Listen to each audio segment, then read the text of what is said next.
Selamat sejahtera kepada doktor. Nama saya Alicia Anna Perempuan Johnson, nombor matrik 267923. Hari ini saya dan kawan-kawan saya akan membentangkan assignment kumpulan ketiga kami iaitu topik 6 Balance of Payment and Stabilization. Soalan A. Ketahui arah aliran imbangan pembayaran di negara Asia dari tahun 1990 hingga 2018. Bagaimana anda tahu jika imbangan pembayaran itu merugikan ataupun menguntungkan sesebuah negara? Untuk soalan A ini, saya telah memilih dua buah negara Asia iaitu negara Indonesia dan juga negara Singapura. Pertama sekali, saya akan menerangkan tentang imbangan pembayaran negara Indonesia. Dari graf garis di sebelah ini, dapat dilihat bahawa imbangan pembayaran untuk negara Indonesia tidak sekata. Dapat dilihat bahawa dari tahun 2009 hingga tahun 2013, imbangan pembayaran Indonesia menurun. Negara mengalami defisit. Dengan ini dapat dikatakan bahawa negara mengimport lebih banyak barang, perkhidmatan dan modal daripada yang diekspornya. Negara Singapura. Dari graf di sebelah, dapat dilihat bahawa imbangan pembayaran untuk Singapura tidak tetap juga. Secara keseluruhan, dapat dilihat bahawa imbangan pembayaran Singapura meningkat. Maka, negara tersebut telah mengalami lebihan imbangan pembayaran ataupun boleh dikatakan sebagai surplus. Dengan ini, dapat dikatakan bahawa negara mengeksport lebih banyak daripada yang diimport. Soalan B. Langkah yang telah diambil oleh Indonesia untuk mengatasi masalah imbangan pembayaran adalah yang pertama, pemantapan import. Menurut Menteri Perindustrian Indonesia, masalah imbangan pembayaran adalah disebabkan oleh industri perkilangan yang banyak mengimport bahan mentah dan bahan sokongan daripada luar negara. Oleh hal yang demikian, kerajaan Indonesia telah mengambil insentif bagi mengatasi masalah ini dengan meningkatkan pelabur asing dalam industri yang berorientasikan ekspor dan memberi pengurangan cukai untuk industri-industri tersebut. Dengan tindakan ini, kilang-kilang di Indonesia tidak perlu lagi mengimport barang mentah dan bahan sokongan daripada luar negara kerana sudah ada terdapat di Indonesia. Tegasnya, kerajaan Indonesia telah menarik pelabur asing ke Indonesia dan melaksanakan pengurangan cukai untuk industri akan menjadikan defisit akaun semasa lebih baik dan efektif dalam jangka masa yang panjang. Okey, langkah yang kedua adalah kerjasama dengan Bank Indonesia.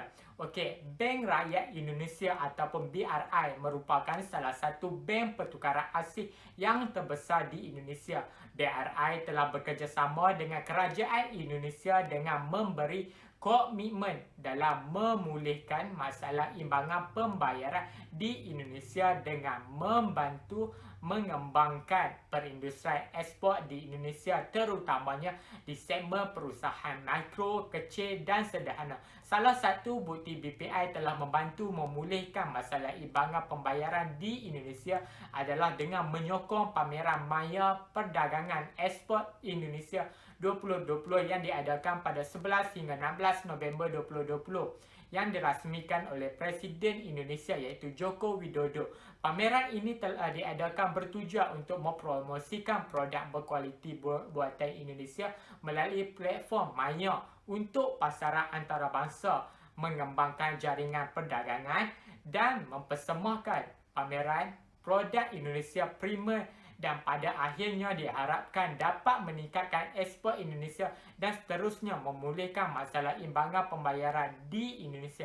Okey, langkah lain yang telah dilakukan oleh kerajaan Indonesia adalah dengan menggalakkan sektor pelancongan di Indonesia. Okey, antara usaha yang diambil untuk menggalakkan sektor pelancongan adalah dengan memperkenalkan dasar-dasar pelancongan. Dengan pengenalan dasar pelancongan ini, ia telah menjadikan Indonesia sebagai salah satu negara pelancongan terbaik di dunia.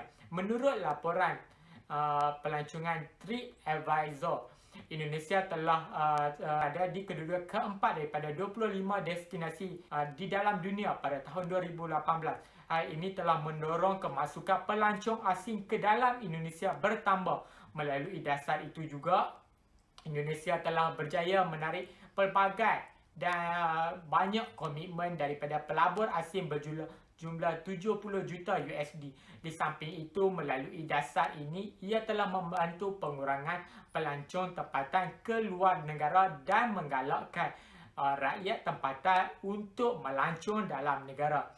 Hal ini akan membaiki imbangan perkhidmatan atau semasa. Okey, bagi langkah terakhir adalah galakkan rakyat Indonesia untuk menggunakan kemudahan pengangkutan awam. Okey, antara salah satu tindakan yang dilakukan oleh Indonesia adalah dengan membina kereta api berkelajuan tinggi.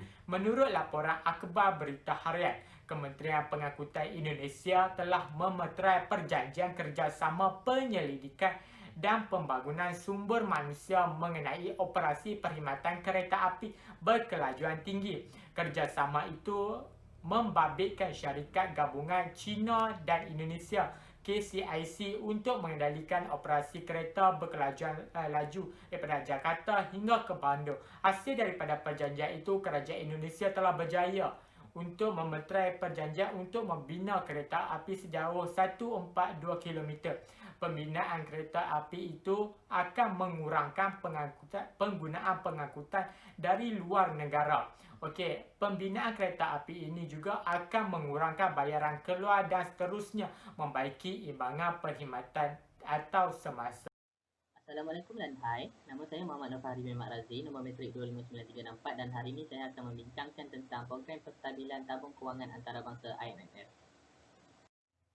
IMF mula ditubuhkan pada tahun 1944 di Bretton Woods, Amerika Syarikat dengan keanggotaan sebanyak 44 buah negara. Tujuan IMF ditubuhkan adalah untuk memberikan bantuan kewangan kepada negara-negara yang terjejas ekonominya. Antara peranan IMF merupakan mengawal selia tindakan negara yang meminjam, memberi pinjaman di antara negara-negara, serta mencadangkan program kepada negara yang meminjam. Dana IMF merupakan hasil daripada kecukupan negara-negara anggota untuk diberikan pinjaman kepada negara yang terjejas ketika krisis ekonomi. Dan ianya adalah bertujuan untuk mengimbangi ekonomi semasa negara-negara yang terjejas tersebut. Peranan pertama program penstabilan IMF adalah untuk memberikan sokongan kewangan kepada negara-negara yang paling terjejas oleh krisis. Ianya dimulakan dengan pembiayaan dasar makroekonomik dan pembaharuan struktur dalam sektor kewangan dan korporat. Selepas itu, dasar monetary diperketatkan pada peringkat yang berbeza di negara-negara yang berbeza untuk menghentikan keruntuhan kadar pertukaran negara-negara yang melampaui apa yang mungkin telah ditetapkan untuk mencegah susut nilai mata wang daripada membawa kepada lingkaran inflasi dan susut nilai berterusan. Pengetatan monetary ini hanyalah bertujuan untuk sementara waktu sahaja, sebab ekonomi dan keyakinan mulai pulih dan keadaan pasaran mulai stabil, kadar faedah dapat diturunkan semula. Kemudian, pembaruan struktur akan berlaku di mana langkah-langkah telah diambil untuk menangani kelemahan sektor kewangan dan korporat. Pembaharuan ini bertujuan untuk mengurangkan kesan terhadap sosial, krisis dan menetapkan tapak untuk sebutan semula pertumbuhan ekonomi yang akan datang. Namun begitu, program penstabilan tabung kewangan antarabangsa IMF ini terdapat sedikit kelemahan sekiranya negara tersebut mempunyai masalah untuk menguruskan pembelanjaan hutang negara.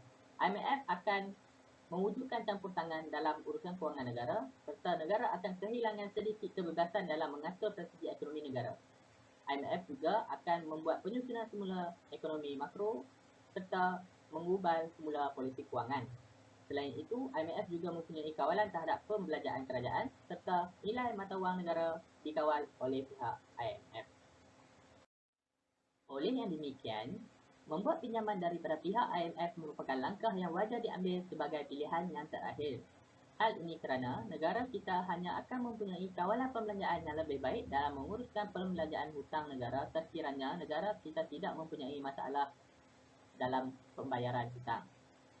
Namun, meminjam daripada pihak IMF terdapat satu kebaikan, iaitu mudah untuk mempengaruhi negara-negara lain untuk melabur serta memberikan hutang kepada negara kita.